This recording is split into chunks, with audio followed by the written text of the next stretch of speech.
time for a little mod showcase with the Lord of the Rings Realms in Exile version 2.0 mod that has just been released on the Steam Workshop. A huge shout out to the development team behind Realms in Exile. They actually approached me and said, hey, would you like to have your hands on it ahead of time? And unfortunately, I'm just now getting a video out about it, but it's a really cool mod. And this is, again, version 2.0. Version 1.0 was not nearly as expansive or as robust. This has added quite a bit of realm expansion, or at least map expansion. They've added Gondor, Mordor, Umbar, and a number of other factions on the map. So you can see plenty of stuff being added into this. So we're going to go ahead and press New Game. And I'm going to go through some of the, I'm going to press New Game and go through some of the cool stuff here in this mod. And one of the big showcases here is the ability to kind of do the Siege of Gondor. You can choose individuals to play as, right? You can play as the Steward Denethor, and we all know him from the series. We can play as Dark Lord Sauron, a little known figure in Lord of the Rings lore, and 2 individuals down here. This one, namely the King of Umbar, who essentially plays as the outcast descendant of the throne. Of course, you have Aragorn that's also factored into that, but it's a really kind of interesting take on what people normally look at as the lore of Lord of the Rings when they kind of look at the movie continuum, when there is so much nuance built into the grand history of Lord of the Rings. And this mod brings it home. So you have the chance to kind of jump through the Siege of Gondor here and play through this, and eventually actually playing as Aragorn if you start as Gondor around 19 years after the starting date. And we'll jump to that later in the video if you'd like to see that. Also, you can start here in the War of the Ring and start as Saruman, Bjornsson here, or Brynjarsson, Theoden, whatever you so wish, or boom, you can just start as anyone. Now, I'm not playing any of the music in the mod, but it sources directly from the Lord of the Rings movie. Obviously, if I were to play it, then you would, I would be in trouble. I would be copyright stricken down by the YouTube gods, but you can see exactly what you can play as. And I'm just going to go ahead and just choose Rittermark, but we'll talk about some other cool things here. Now, this does add a lot of cool variety into the game.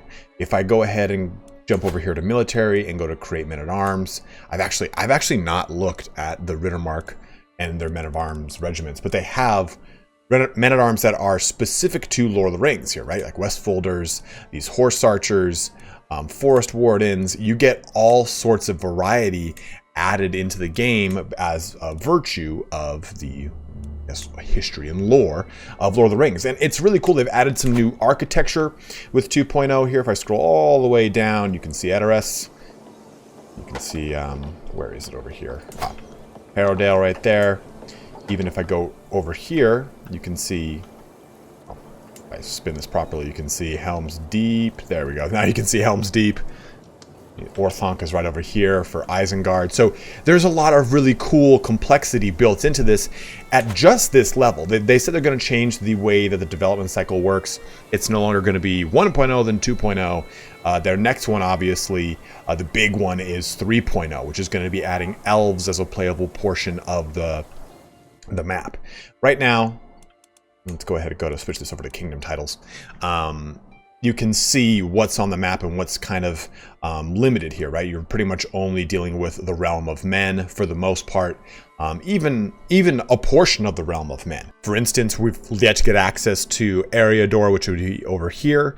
But if we go and jump down into find title, and I type in here Boudoir, that's part of the High Kingdom of Arnor, which is basically the combined kingdom over here in this region of these 3. And then Angmar is like right up here, and that all kind of becomes a big cluster later on. But even further on too, you can take a look. I can type in Rivendell, Refuge of Rivendell, and you can see Lord Elrond here. And again, elves aren't playable just yet. And then if I jump into children, I get Arwen. So there's a lot of really cool stuff, even just baking right now, that are not actually playable yet. So you can see those things actually already in the game. So it's kind of cool to see that. But when we jump down into the actual mechanics of the game, there's a lot of really fun complexity built into it. So looking at Rittermark, we get Horse Master. So a really cool bonus to martial, to your individual health, to your culture, opinion, to cavalry across the board with light and heavy. So a lot of really cool stuff's going on, right? You get this warrior culture with the Rittermark, almost said with the Rohans. That's not the term. And you get a lot of really cool and interesting and thematic decisions that allow you to unify certain portions of land, or to again deal with Aragorn's ascension to the throne.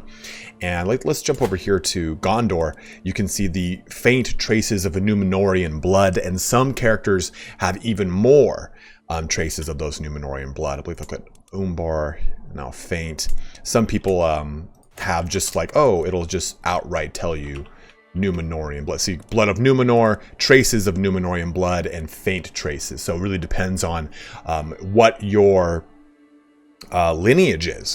How far away are you from the direct lineage of Númenor? And you can even see the cultural groups of Black Númenórean and Númenórean. Black Númenórean is really important when we look at that history of Angmar. So I'm talking a lot about things that aren't in the game yet, but you can see where my excitement leads to these things and why I think it's so cool that it's eventually coming. But I think it's really cool to kind of just take a look even at Steward of Denethor, right? Rational Quarreler.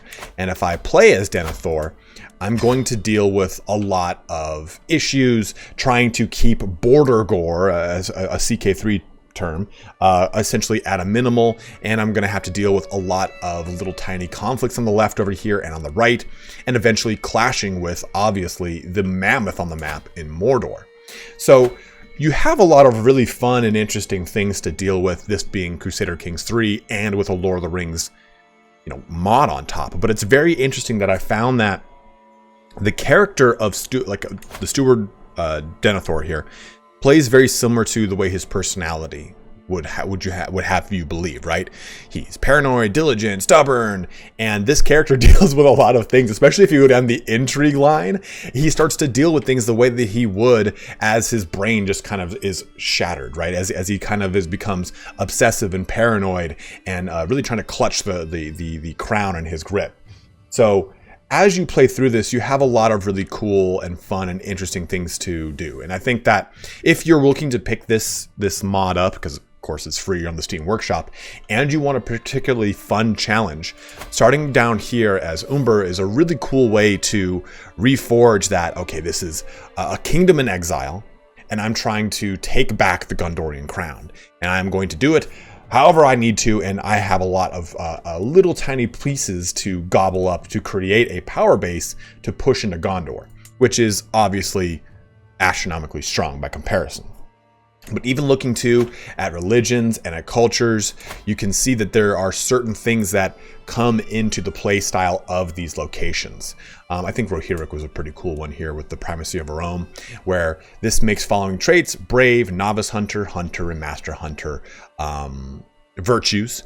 Lazy is a sin, but all Rohirrim get martial +2 and their prowess gets +1. So it's pretty cool to, prowess. So you can see how that comes to life here. Same thing here with diplomacy and stewardship. So I really like how the mod creators have used all of that nuance that Tolkien has put into if you've not read the Silmarillion, you must. And you must truly understand the complexity of Lord of the Rings. But this has really been brought to life here, and it's a really cool way to see that, right? You get the Fey Court up here, and you can see all of these locations and how they have got their holy sites across the map, and how they all have individualistic tenets that are born directly from this mod. There's very little actual traits that have been added. I would say overall it's very similar to how you would play Crusader Kings 3, so there's not a really huge learning curve that's thrown at you, which I think is really nice. On top of it though, you get a bunch of nice custom traits that just aren't overbearing. You're not sitting there trying to relearn the game like I said like 13 seconds ago. But my point here is it does create for a very fun and easy way to break into this while still playing Lord of the Rings to the fullest. So like I said, you're going to have the layering of all the music of Lord of the Rings going on here. And this was kind of done as a choice for the mod to be like kind of like the first portions to step into, because this is what the new Amazon Prime show is going to focus on, is this portion of the map and this portion of history.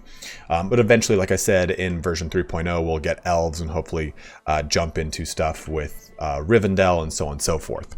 But let's jump ahead here. I'm going to load right into our decision that you get at around 19 some odd years playing as Denethor.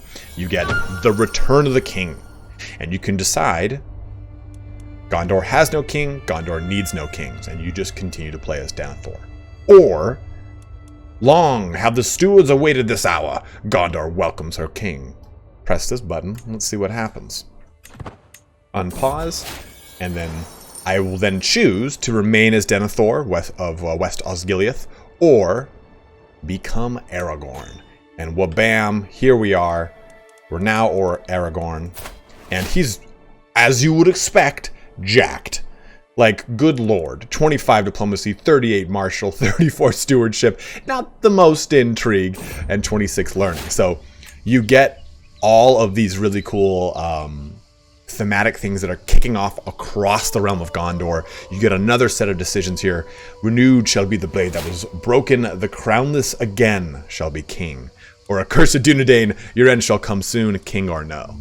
So I'm not going to read any of this and spoil it for you, but I'll just like that there is a lot of very fun layering built into this game, where you do really get to take the head of Gondor, of Mordor. And again, if you want to see what Sauron looks like on the game here, you can see very, very crafty looking. And you've got all of your individual Nazgul here, which is really cool. They're your vassals as you're playing. You see the Witch King, not yet a Angmar. Just kind of bounce around. You can see them all over the place, which is really cool, right? You got the Uruk-hai here too. And just to take a look at the characters, Denethor here. I mean, the DNA that is done for the characters is so impressive. Not quite Sean Bean, but Sean Bean enough. And when I take a look at Faramir, I'm like, oh god, that looks exactly like Faramir. Looking over here at Theoden too is a really good one. Like, look at that. That is so well done. Like, I really, really like this mod as far as how it really connects you to Lord of the Rings. Look over here. Well, Eomer's got a helmet on here. If I switch over to him, I should be able to take that off. But Eomer too looks really, really great. And you can see a lot of the custom work that has been done. No headwear. I mean, look at that. It looks so good. A lot of the custom work that has been done with some of the graphics for how the characters' armor looks and their helmets look. There's still a lot of stuff still coming. And like I said too, they've just added in a lot of the Gondorian architecture.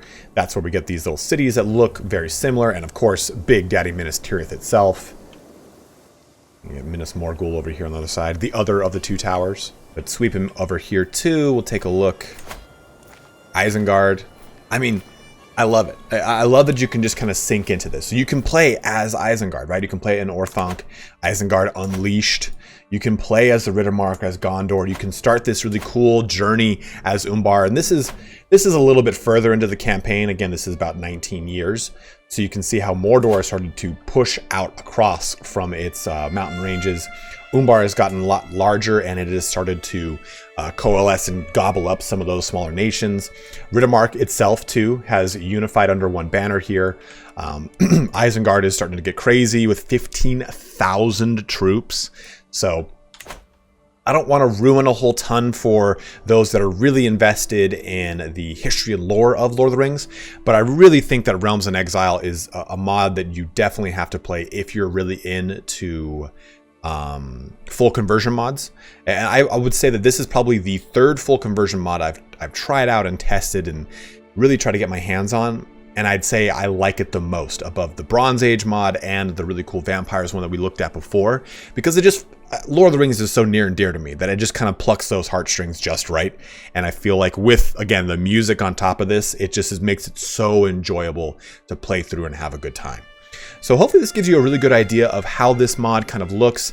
I didn't want to jump into a ton of detail here because there is a lot behind this, but at the same time, it is easily digestible. If you know Crusader Kings 3, you're not going to be lost playing this mod, and I think, like I've said before, that is such a huge strength going for it. Cool that you have all these different culture progressions into the various portions of the Third Age versus just saying Middle Ages like it does in CK3 like default. And Umbar here is getting pretty thick, as it is the faint traces of Numenorian blood, which is cool, right? Reduction to fertility, whereas if you're playing as Aragorn himself, like he's so much Numenorian blood, you know, minus 25% to fertility, but also he cannot marry and he is celibate. Can't have any super Aragorn children running around Gondor here. But I definitely think that this is a mod worth testing and checking out for yourself, especially just to keep an eye on, to wait until we get Eriador and we get a further expansion into the elves. Like, even if you're not really sold on it right yet, it's definitely worth keeping a good eye on because you're going to get so much cool expansion in the future. But guys, thank you so much for watching here today. If there are more mods that you really want me to showcase on the channel, this is the first time I've ever done a video like this, please, by all means, go ahead and let me know in the comment section below, saying, hey, this is a mod that I've been playing and it is awesome. You got to check it out. Definitely give it some limelight. I'm all for it. And a huge shout out once more to the Realms in Exile development crew for reaching out to me and giving me some early access. You can see a really cool playthrough of this. I think Lionheart is doing one. I know Surreal Beliefs is doing one. Tons of people are jumping on this mod, so give it a shot here. Give it a play. I'm going to put the link in the description and in the pinned comment, so go ahead and give it a look on the Steam Workshop. But as always, guys, thank you so much for watching here today. Have a good one, and take care.